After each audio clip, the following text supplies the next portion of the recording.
Përshëndetje të gjithëve, jam në Federatën Shqiptare të Futbollit për herë të parë. Shikoj që futbolli shqiptar po zhvillohet. Keni një qendër sportive të bukur, një fushë futbolli, një tjetër që do të ndërtohet në të ardhmen, një seli të bukur, gjithçka e organizuar mirë. Shikojmë dhoma zhveshjesh të mëdha, gjithçka që nevojitet për të luajtur futboll.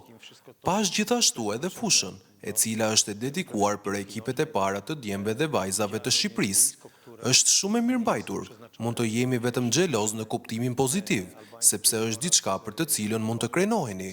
Është një qendër e bukur. Nuk dua të kthehem pas të ndeshjet historike mes Polonisë dhe Shqipërisë. E dim që ekipi kombëtar shqiptar është i fortë. U kualifikuat në kampionatin evropian për herë të parë në vitin 2016. Pritet 5 ditë për të mësuar nëse do të avanconit në fazën me eliminim direkt, por për shkak të kundërshtarëve dhe ekipeve që kishin shënuar më shumë gola u eliminuat nga renditja e vendeve të treta. Kështu që shohim që futbolli shqiptar po ecën në rrugën e duhur dhe shpresoj që të vazhdoj kështu.